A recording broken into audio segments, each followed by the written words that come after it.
दोस्तों क्या आपको पता है मर्सिडीज बेंज जो आज दुनिया का most valuable luxury automobile brand है, इसकी शुरुआत किसने की थी? जर्मनी के अंदर झोपड़ी में रहने वाले कार्ल बेंज नाम के इस गरीब लड़के ने। ये वही कार्ल हैं जिन्हें पेट्रोल से चलने वाली गाड़ियों का इन्वेंटर माना जाता है। सिर्फ 2 साल की उम्र में ही इनके सिर से पिता का साया उठ गया। माँ दूसरे घरों में काम करती थी ताकि कार्ल पढ़ लिख कर एक काबिल बिजनेसमैन बन जाए। जब बिजनेस स्टार्ट किया तो उनका दोस्त ही सबसे बड़ा गद्दार निकल गया और आखिर में जब सफलता दिखने लगी तब इनके मैन्युफैक्चरिंग प्लांट्स ही बम ब्लास्ट में तबाह कर दिए गए। लेकिन फिर इतने चैलेंजेस के बाद कैसे मर्सिडीज बेंज दोबारा सरवाइव करने में कामयाब रही, आज के इस वीडियो में हम पूरी कहानी जानने वाले हैं।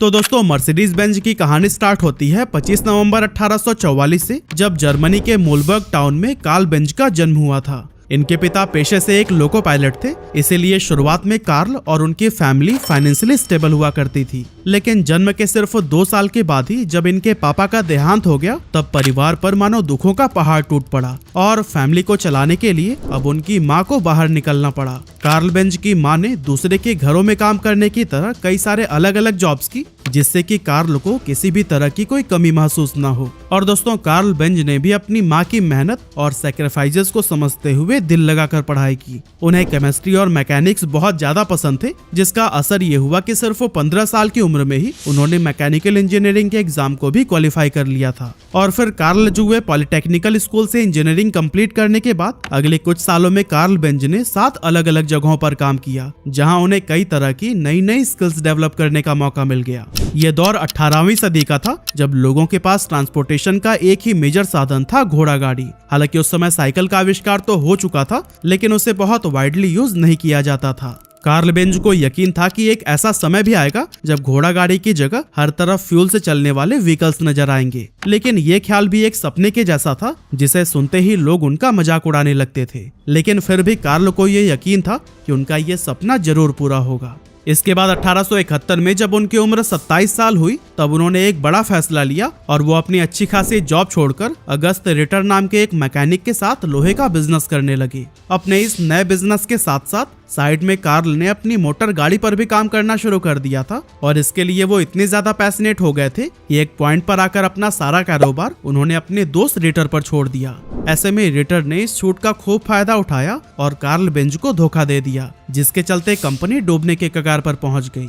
लेकिन दोस्तों इस मुश्किल टाइम में उनकी लाइफ में एंट्री हुई बेर्था रिंगर की, जो कि आगे चलकर उनकी पत्नी बनी। बेर्था एक बहुत ही अमीर परिवार से थी और उनके पेरेंट्स ने उनके दहेज के लिए बहुत सारे पैसे जमा कर रखे थे। और दोस्तों उन्हीं पैसों से ही कार्ल और बेर्था ने मिलकर कंपनी में अगस्त रिटर का जितना भी शेयर था वो सारा खरीद लिया। इस तरह से अब लोहे का यह बिजनेस पूरी तरह से कार्ल और उनकी पत्नी बेर्था का हो गया था। आगे चलकर 1879 में कार्ल ने गैसोलीन से चलने वाले 2 स्ट्रोक इंजन का आविष्कार किया और अपने नाम उसका पेटेंट भी करा लिया। इसके अलावा Karl Benz battery system, spark plug, clutch gear, carburettor और गियर शिफ्ट जैसे कई सारे पेटेंट अपने नाम करा चुके थे। लेकिन अनफॉर्चुनेटली इसके बावजूद भी कंपनी कोई खास प्रॉफिट जनरेट नहीं कर पा रही थी और इसी के चलते उन्होंने अपनी इस कंपनी के शेयर्स बेचने शुरू कर दिए। एक टाइम तो ऐसा भी आया जब खुद ही की कंपनी में कार्ल का शेयर सिर्फ 5% रह गया था और इसका असर यह हुआ कि कंपनी में इनकी रेप्यूटेशन लगभग न के बराबर रह गई, जिसके चलते कार्ल बेंज ने यहाँ से बाहर निकलने में ही अपनी भलाई समझी।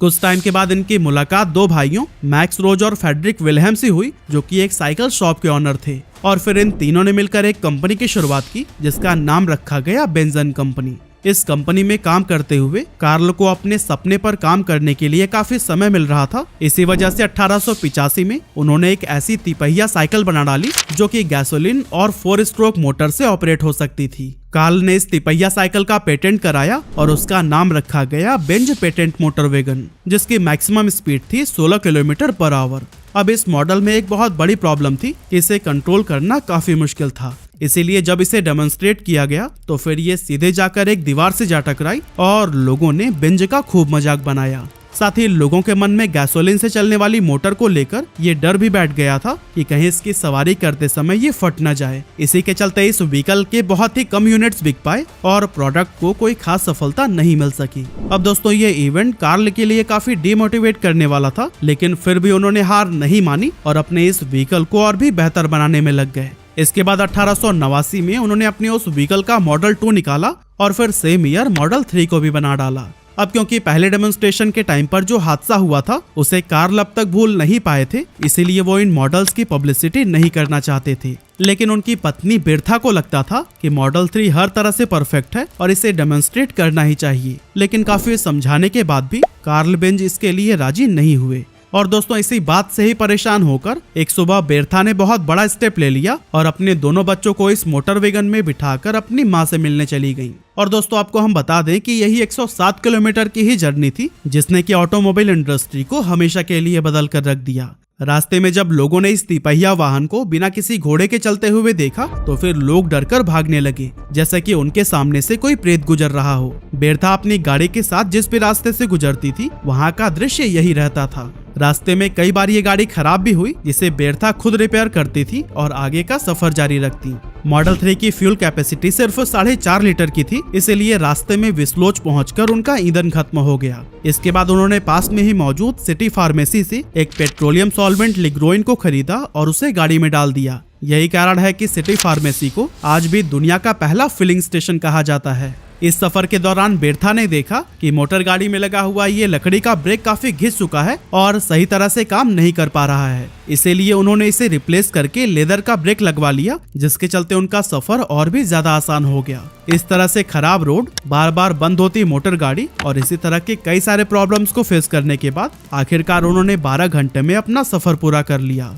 कुछ समय अपनी माँ के पास रहने के बाद बिरथा वापस कार्ल के पास आई और उन्हें मोटर गाड़ी में आने वाली सभी प्रॉब्लम्स के बारे में बताया। और दोस्तों बाद में उनकी फीडबैक से इस व्हीकल को और भी ज्यादा इम्प्रूव कर दिया गया। इसके अलावा बिरथा का ये सफर इतना पॉपुलर हो गया था कि दूर दूर से लोग कार्ल के पास इस मोटर गाड़ी को देखने आने लगे थे। इस पॉपुलैरिटी के चलते कंपनी का इंटरनल कंबशन इंजन भी खूब बिका और फिर देखते ही देखते बेंज एंड कंपनी उस समय दुनिया की सबसे बड़ी ऑटोमोबाइल कंपनी बन गई। 1893 में कार्ल बेंज ने अपनी गाड़ी को बेंज विक्टोरिया का नाम दिया, जो कि उस समय की सबसे लग्जरियस गाड़ी मानी जाती थी। इसके बाद से 1899 में इनकी कंपनी ने वर्ल्ड वाइड 572 कार्स बेची, जो कि उस समय एक बहुत बड़ा नंबर था, क्योंकि उस दौर में ट्रैवलिंग का मेन साधन घोड़ा गाड़ी को ही माना जाता था और इस तरह की मोटर गाड़ियों का इस्तेमाल सिर्फ शाही परिवार या फिर बहुत ही रईस लोग किया करते थे। अब दोस्तों उस टाइम पर कार्ल की एक राइवल कंपनी भी थी जिसका नाम था डैमलर मोटर्स। इसे दो पार्टनर गॉटलिब डैमलर और हेनरी जॉन लॉसन चलाया करते थे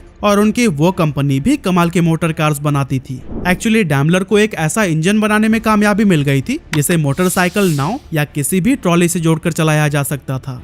गॉटलिब डैमलर एक बेहतरीन इंजीनियर होने के साथ साथ एक बहुत अच्छे बिजनेसमैन भी थे, जिनके अंडर कंपनी ने काफी ग्रोथ देखी थी। साथ ही मार्च 1901 में उन्होंने मर्सिडीज 35 HP नाम की एक कार को लॉन्च किया था, जो कि आजकल के कार से काफी मिलती जुलती थी और उस टाइम इसे बहुत ज्यादा पॉपुलैरिटी मिली। यह ऐसा समय था जब दोनों कंपनीज यानी कार्ल की बेंज एंड कंपनी और गॉटलिब डैमलर की डैमलर मोटर्स हर रोज नए नए रिकॉर्ड्स बना रही थी। लेकिन तभी वर्ल्ड वॉर 1 शुरू हो गया, जिसका असर कंपनीज के प्रोडक्शन पर पड़ा और दोनों भारी लॉस में चली गयी। उस दौरान जैसे तैसे करके उन्होंने सरवाइव किया और जब युद्ध खत्म हो गया तब इनके प्रोडक्शन में थोड़ा सुधार होना शुरू हुआ। हालांकि ये सुनहरे दिन भी ज्यादा समय तक नहीं रहे, क्योंकि मार्केट में मंदी की वजह से ये कंपनीज फिर से लॉसेस फेस करने लगी और एक समय तो ऐसा आया जब कार्ल को लगने लगा कि इस तरह से उनकी कंपनी ज्यादा दिनों तक नहीं चल पाएगी। इधर गॉटलिब डैमलर की भी गाड़ियां नहीं बिक रही थी और लगातार लॉसेस की वजह से वो भी परेशान रहने लगे थे। फिर आया साल 1926 जब दोनों कंपनीज ने एक दूसरे के साथ मर्ज होने का फैसला कर लिया। इस तरह से बेंज एंड कंपनी और डैमलर मोटर्स को मिलाकर एक बिल्कुल नई कंपनी की शुरुआत हुई, जिसका नाम रखा गया डैमलर बेंज। और दोस्तों यही कंपनी आगे चलकर मर्सिडीज बेंज के नाम से जानी गई। आने वाले सालों में इन दोनों कंपनीज ने मिलकर कई सारे बेहतरीन मॉडल्स को मार्केट में उतारा और फिर धीरे धीरे आगे बढ़ने लगे। हालांकि इस मर्जर के सिर्फ 3 साल के बाद ही कार्ल बेंज की मौत हो गई, लेकिन फिर भी कंपनी के ऑपरेशंस या फिर उसकी क्वालिटी में किसी भी तरह की खामियां नहीं देखी गयी। कंपनी नए नए मॉडल्स उतार रही थी और हर मॉडल में नए व एडवांस इंप्रूवमेंट देखने को मिल रहे थे, जो कि लोगों को खूब पसंद आए। जैसे कि Mercedes Benz 710 SS, Mercedes Benz 770 की तरह और भी कई सारे। ये वो दौर था जब कंपनी ने पहली बार सफलता का इतिहास लिखा और 7000 कारें बेची। लेकिन 1933 में जैसे ही जर्मनी की सत्ता एडोल्फ हिटलर के हाथों में आई, मानो उस समय से सब कुछ बदल गया। हिटलर को मर्सिडीज बहुत पसंद थी और उसे कई बार इन कार्स में भी देखा गया था। अब हिटलर चाहता था कि पूरी दुनिया में ही जर्मनी की कार्स की बात हो, इसलिए वो कंपनी पर प्रेशर बनाने लगा कि वो ऐसी कार्स बनाए जो कि स्पीड में सबको पीछे कर दे। और दोस्तों हिटलर के दबाव में कंपनी ने ऐसा ही किया। यही वजह थी कि 1934 से 1939 तक मैक्सिमम रेस में मर्सिडीज की ही गाड़ियां विनर रहीं। हालांकि 1939 में जब वर्ल्ड वॉर 2 शुरू हो गया तब यह कंपनी के लिए बहुत बड़ी मुसीबत साबित हुई। युद्ध में इनके कई सारे प्लांट्स बम ब्लास्ट में जलकर राख हो गए, साथ ही सेल्स पर भी बहुत बुरा असर पड़ा। इसके अलावा हिटलर ने भी इन पर प्रेशर बनाना शुरू कर दिया कि मर्सिडीज बेंज अपना मेन प्रोडक्शन को बंद करके सिर्फ मिलिट्री फोर्सेस के लिए ही गाड़ियां बनाए। और आपको तो पता ही है कि कंपनी के पास इस बात को मानने के अलावा कोई दूसरा ऑप्शन नहीं था। बाद में हिटलर ने प्रोडक्शन को और भी ज्यादा बढ़ाने के लिए कहा, लेकिन ज्यादातर लोग तो युद्ध में हिस्सा ले रहे थे, इसीलिए कंपनी में वर्कर्स की कमी होने लगी। ऐसे में कंपनी ने बहुत सारी महिलाओं को हायर किया ताकि जल्द से जल्द वेपन्स, एयरक्राफ्ट इंजन्स और सबमरीन्स के ऑर्डर्स को पूरा किया जा सके। हालांकि कुछ ही समय के बाद से कंपनी ने देखा कि वो अपने टारगेट को अचीव नहीं कर पा रहे हैं, जिसके चलते फैक्ट्री के अंदर भारी संख्या में उन यहूदियों को काम पर लगा दिया गया जिन्हें हिटलर ने कैद करके रखा था। एक समय पर तो 63,000 कैदी मर्सिडीज बेंज में काम कर रहे थे, जिस वजह से जब जर्मनी को वर्ल्ड वॉर 2 में हार मिली उस समय इस कंपनी को भी काफी क्रिटिसिज्म का सामना करना पड़ा। इसी के चलते जर्मनी के अलावा जितने भी मैन्युफैक्चरिंग प्लांट बाहर के देशों में थे वो उनसे छीन लिए गए और यहाँ से मर्सिडीज बेंज का फिर से बुरा दौर शुरू हो गया। लेकिन दोस्तों इतना सब कुछ होने के बाद भी कंपनी ने हार नहीं मानी और फिर से एक नई शुरुआत करने का फैसला किया। इस बार ये कंपनी एम्बुलेंस और पुलिस के लिए कार मैन्युफैक्चर करने लगी और फिर आगे चलकर कंपनी ने पब्लिक के लिए भी कई सारी बेहतरीन कार्स को इंट्रोड्यूस किया। लेकिन ग्लोबल मार्केट में उसे अब भी वो रेपुटेशन नहीं मिल पा रही थी जो कि उसकी पहले हुआ करती थी।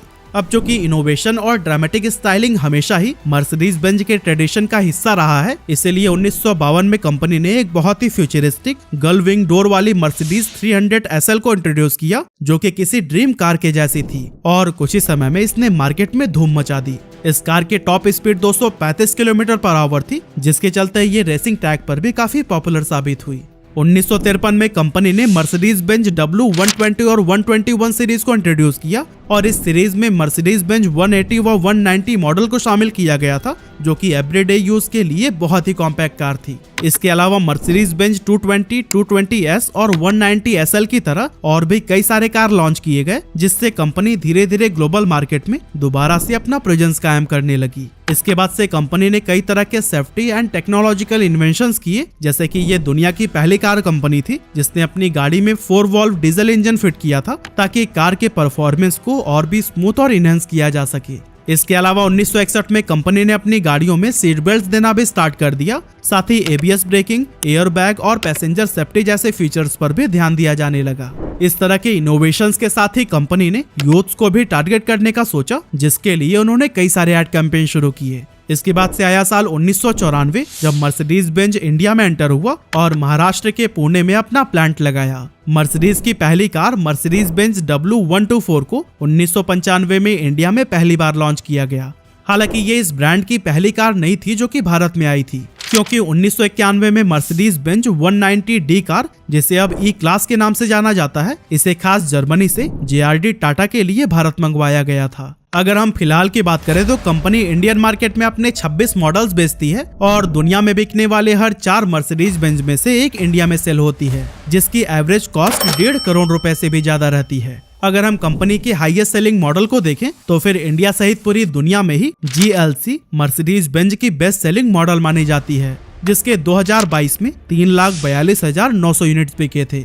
वहीं अगर हम वर्ल्ड वाइड टोटल सेल्स की बात करें तो 2022 में कंपनी ने 2 मिलियन से भी ज्यादा कार्स को सेल किया था, जो कि इसे दुनिया का highest selling luxury car brand बनाता है। अब दोस्तों आज कंपनी ने मर्सिडीज बेंज की कारों की एक ऐसी इमेज बनाने में कामयाबी हासिल कर ली है कि लोग इसे एक व्हीकल की तरह नहीं बल्कि एक अचीवमेंट की तरह देखते हैं और आज ये लाखों लोगों के लिए ड्रीम कार कंपनी है।